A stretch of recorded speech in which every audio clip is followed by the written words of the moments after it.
तो अब हम 17 तारीख को जंतर मंतर पे धरना कर रहे हैं। पार्लियामेंट को भी छुट्टी कर दी गई और बहुत सारे मेंबर ऑफ पार्लियामेंट है जिन्होंने कहा था हमसे कि हम आएंगे उस प्रोग्राम में, तो उन्होंने ही ये हमसे गुजारिश की कि आप इसको आगे बढ़ा दें। हमने कहा देशव्यापी अभियान छेड़ेंगे और मेरे नज़दीक शाहीन बाग भी एक पीसफुल और डेमोन्स्ट्रेशन था, तो उसमें कोई गलत बात नहीं थी, उसमें कहीं हिंसा नहीं हुई, कहीं कुछ नहीं हुआ, पूरा डेमोन्स्ट्रेशन पीसफुल था, वो भी देशव्यापी था। तो अगर आप शाहीन बाग समझते हो तो शाहीन बाग समझिए। ये पहला मौका है कि बिल लाने से पहले कोई भी कंसल्टेशन नहीं हुआ कम्युनिटी के साथ में। जेपीसी ने तो शायद हमारे ना ईमेल देखे हैं ना हमने जो दिया था उसको देखा है। पूरे देश के 20 करोड़ मुसलमानों ने रिजेक्ट कर दिया इस बिल को, लेकिन उसके बाद भी आप बिल को थोप रहे हैं। जेपीसी के चेयरमैन साहब का जो स्टेटमेंट आया हमारे प्रेस कॉन्फ्रेंस के बाद पटना की, कि पर्सनल लॉ बोर्ड चाहे कुछ भी करे हम तो लाने वाले हैं इसको। तो ऐसी बहुत सारी प्रॉपर्टी है पूरे देश के अंदर, मस्जिदें हैं जो कहीं रजिस्टर्ड नहीं है, वो ख़त्म हो जाएंगी, चले जाएंगी, कब्रिस्तान चले जाएंगे। तो ये एक हमारी बुनियादी ऑब्जेक्शन है इसके ऊपर। आज भी बहुत सारी वक्फ की प्रॉपर्टी पे गवर्नमेंट के कब्जे हैं। अगर ये कानून बन गया तो उसके बाद आप देखिएगा कि बहुत सारी प्रॉपर्टी पे गवर्नमेंट ही हड़प कर लेगी। ये गवर्नमेंट अगर पूरे देश के अंदर अशांति पैदा करना चाहती है, हिंदू मुस्लिम का मसला खड़ा करना चाहती है, तो ये क्या देश के हित में है?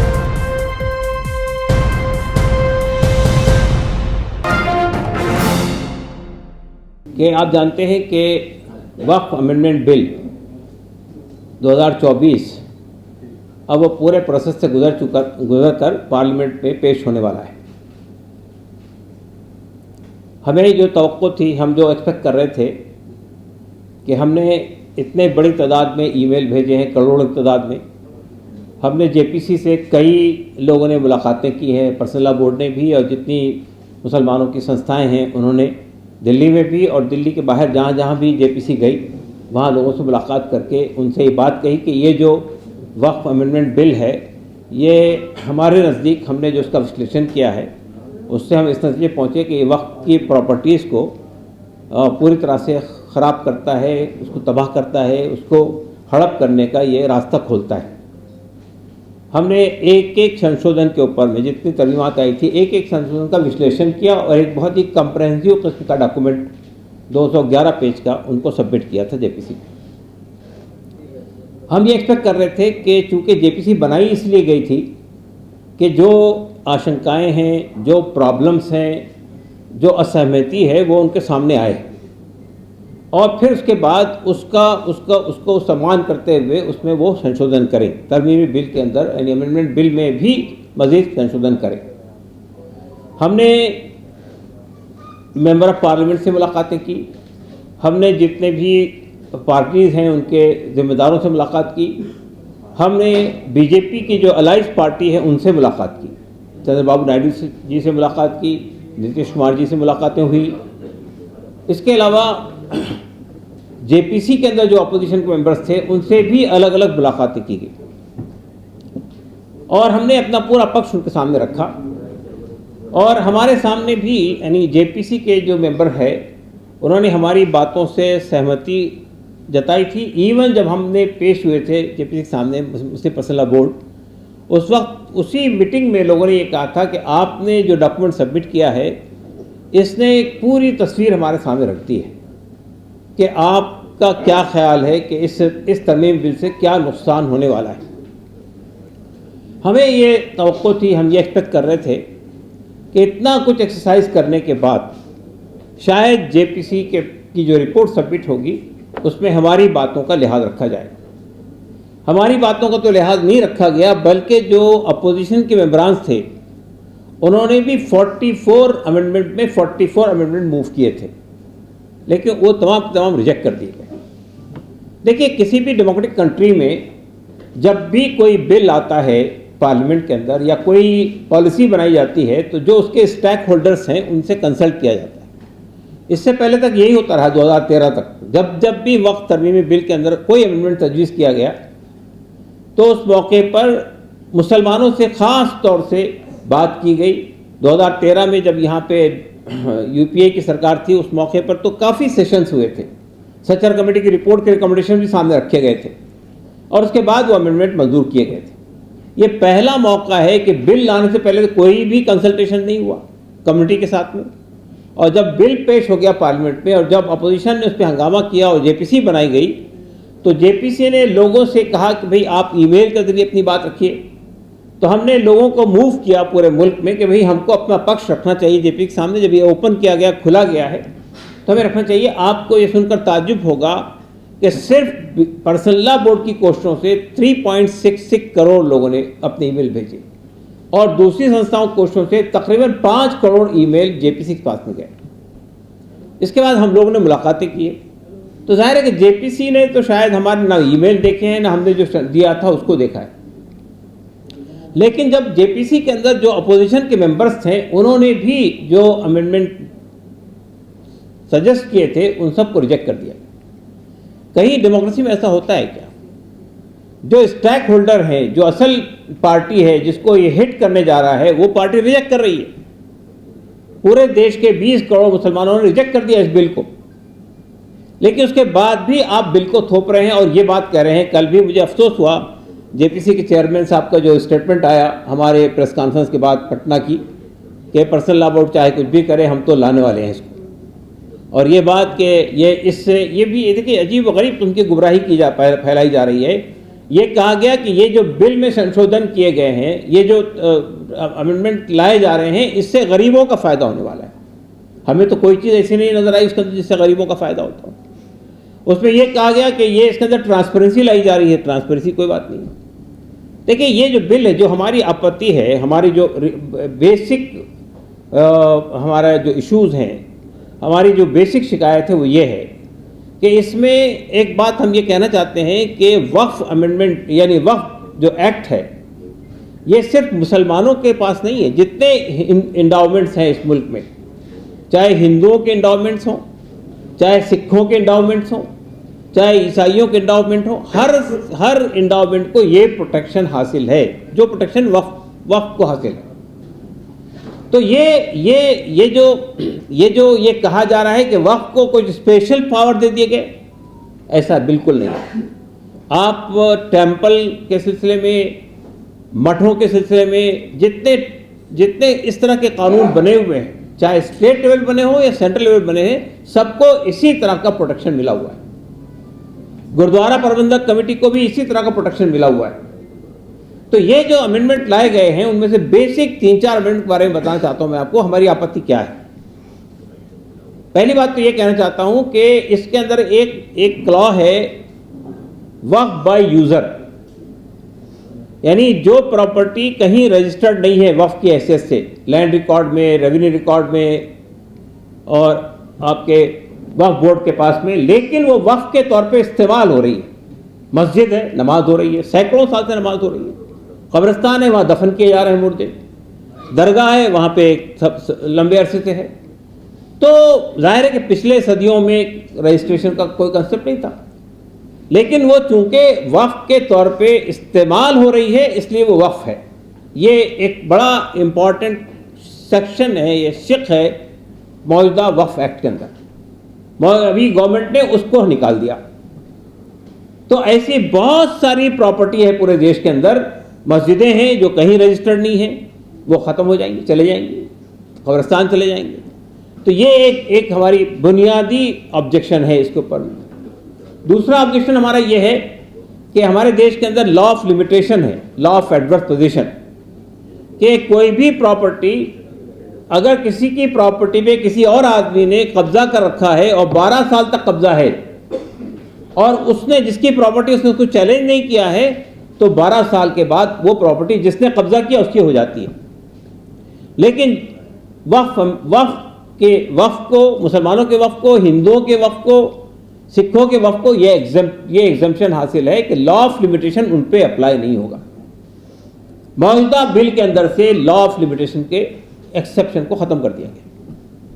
तीसरी बात यह है कि वक्फ के सिलसिले में यह कानून है कि वक्फ को चलाने के लिए 2 संस्थाएं हमारे यहाँ होती हैं वक्फ एक्ट के मुताबिक, एक सेंट्रल वक्फ काउंसिल और एक वक्फ बोर्ड। वक्फ बोर्ड स्टेट गवर्नमेंट बनाती है और सेंट्रल वक्फ काउंसिल जो है वो सेंट्रल गवर्नमेंट बनाती है। लेकिन उसके लिए शर्त यही है कि उसके जितने मेंबर होंगे, चाहे वो पार्लियामेंट से आ रहे हों, चाहे असेंबली से आ रहे हों, चाहे बार काउंसिल से आ रहे हों, चाहे ब्यूरोक्रेसी से आ रहे हो, वो सबका मुसलमान होना जरूरी है।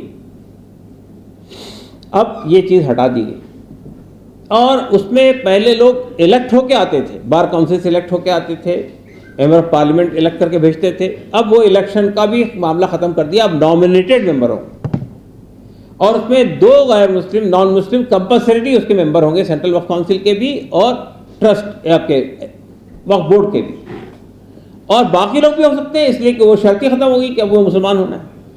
तो ये सिर्फ मुसलमानों का हासिल नहीं है, आप जितने टेम्पल के ट्रस्ट मौजूद हैं, जितने टेम्पल के वक्फ मौजूद हैं, मठों के वक्फ मौजूद हैं, गुरुद्वारा प्रबंधक कमेटी, हर जगह ये शर्त है कि उसका मेंबर अगर गुरुद्वारे का मामला है तो सिख होगा, अगर हिंदुओं के टेम्पल का मामला है तो हिंदू होगा। वो शर्त अब वक्फ में से हटा दी गई। तीसरी बात ये है, हमारा ऑब्जेक्शन इस पर यह भी है कि पहले गवर्नमेंट की का भी कोई डिस्प्यूट होता था वक्फ से तो वक्फ बोर्ड उस पर ट्रिब्यूनल बनाता था, लेकिन अब जो सिचुएशन है वो ये है कि वक्फ के लिए, यानी इस नए अमेंडमेंट के अंदर एक अमेंडमेंट ये लाया जा रहा है कि इसमें गवर्नमेंट की भी एक एंट्री है। वो गवर्नमेंट सेंट्रल गवर्नमेंट भी हो सकती है, वो गवर्नमेंट स्टेट गवर्नमेंट भी हो सकती है, वो म्यूनसिपल कॉर्पोरेशन भी हो सकती है, वो कोई सेमी ऑटोनोमस बॉडी भी हो सकती है। अगर उसका कोई क्लेम है वक्फ की किसी प्रॉपर्टी के ऊपर में, तो उसका सेटलमेंट अब वक्फ बोर्ड नहीं करेगा, बल्कि वो करेगा अब कलेक्टर या डीएम उसके पास जाएगा, और डीएम अगर ये कह देगा कि ये वक्फ की प्रॉपर्टी नहीं है, ये गवर्नमेंट की प्रॉपर्टी है, तो फिर वक्फ बोर्ड से स्टेट गवर्नमेंट ये कहेगी कि आप अपने यहाँ से इसको डिलीट कर दीजिए। तो ये जो प्रॉब्लम है कि आज भी बहुत सारी वक्फ की प्रॉपर्टी पे गवर्नमेंट के कब्जे हैं। अगर ये कानून बन गया तो उसके बाद आप देखिएगा कि बहुत सारी प्रॉपर्टी पे गवर्नमेंट ही हड़प कर लेगी। इसी तरह से इसमें एक बात ये लाई जा रही है कि अगर कोई वक्फ की करना चाहता है, कोई आदमी अपनी प्रॉपर्टी को वक्फ करना चाहता है, तो उसके लिए उन्होंने ये शर्त लगा दी कि वो 5 साल तक प्रैक्टिसिंग मुस्लिम होगा। इसका फैसला कौन करेगा, कौन आदमी प्रैक्टिसिंग है कौन नहीं है, और ये एक एडिशनल किस्म की क्लॉज इसमें ला ली जा रही है। तो हमारा कहना यह है कि ये जितने प्रोविजंस हैं, मैं तो सबके बारे में बात कर सकता हूँ आपसे, 44 के 44 प्रोविजन के, लेकिन जो मेन ऑब्जेक्शन है वो मैंने आपके सामने रखे। एक और बात उसमें यह है कि कोई पहले नॉन मुस्लिम भी वक्फ कर सकता था कोई प्रॉपर्टी अपनी मस्जिद के लिए भी, कब्रिस्तान के लिए भी, अब नॉन मुस्लिम नहीं कर सकेगा, ये इसमें क्लॉज लाया गया।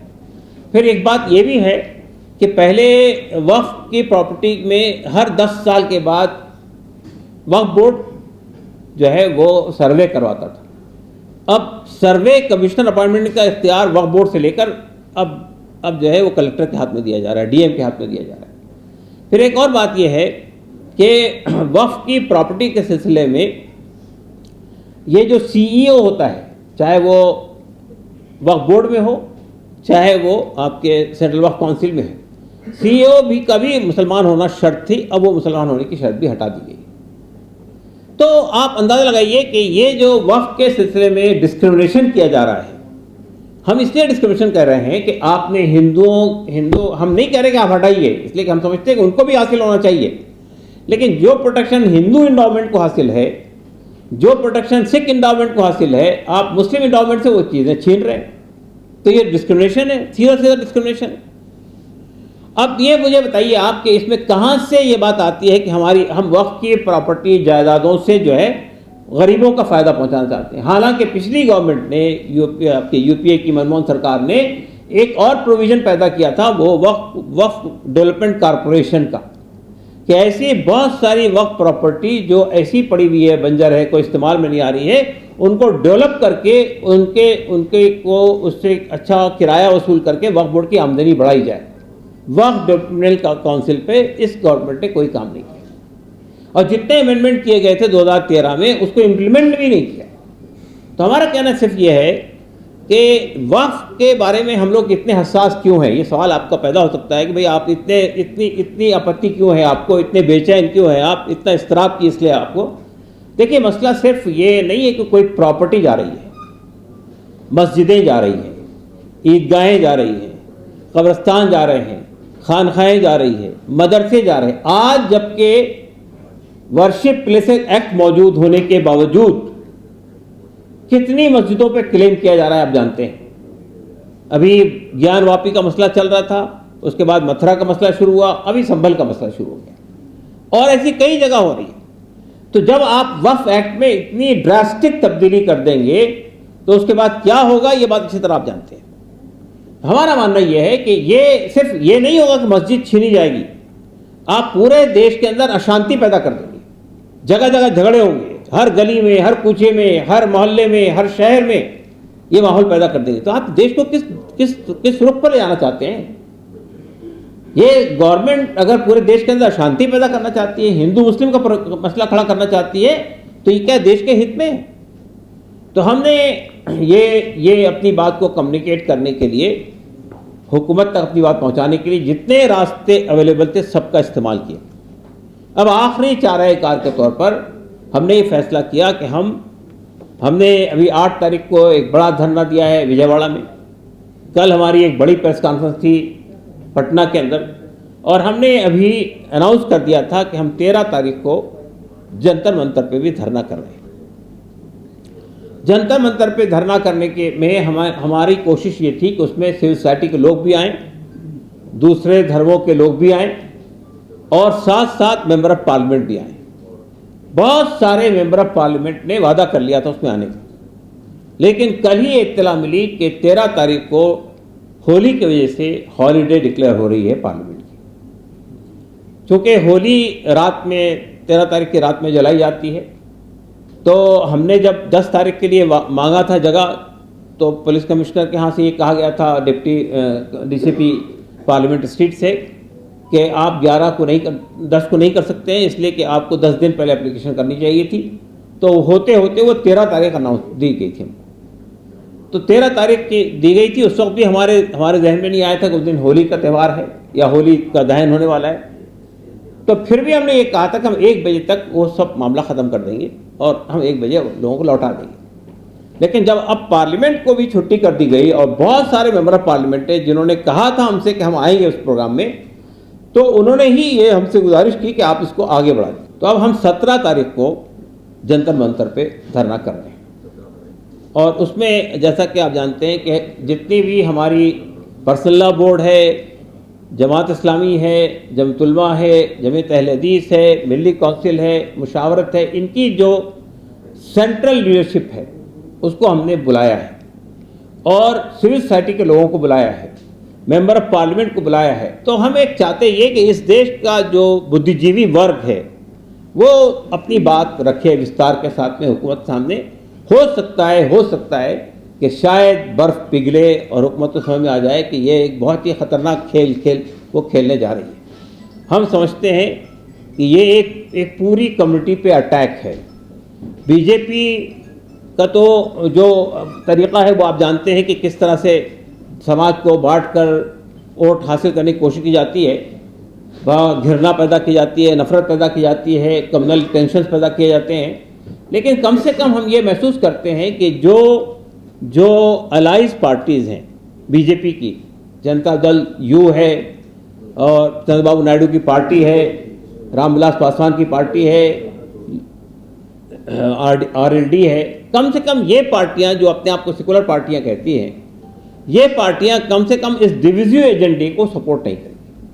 और यही वजह है कि हमने जाके भी मुलाकात की और प्रदर्शन और प्रेस कॉन्फ्रेंस के ज़रिए से भी अपनी बात उन तक पहुंचा दी। और अब फाइनल तरीक़ा यह है कि हम ये 17 तारीख को दिल्ली के जंतर मंतर से भी अपनी बात देश के सामने भी, और इसके साथ साथ पार्लियामेंट के सामने भी, रूलिंग पार्टी के सामने भी और अपोजिशन पार्टी के सामने भी विस्तार के साथ रखें। कल प्रेस कॉन्फ्रेंस हुई थी पटना में। मैंने जब ये बात कही पटना के जर्नलिस्टों के सामने कि अगर ये बिल मंजूर हो गया तो हम देशव्यापी अभियान छेड़ेंगे, तो उस पर एक जी न्यूज़ के पत्रकार ने पूछा, मैं नाम इसलिए ले रहा हूँ कि वही चीज़ चल रही है मार्केट में, उन्होंने ये पूछा कि तो गोया आप शाहीन बाग बनाना चाहते हैं।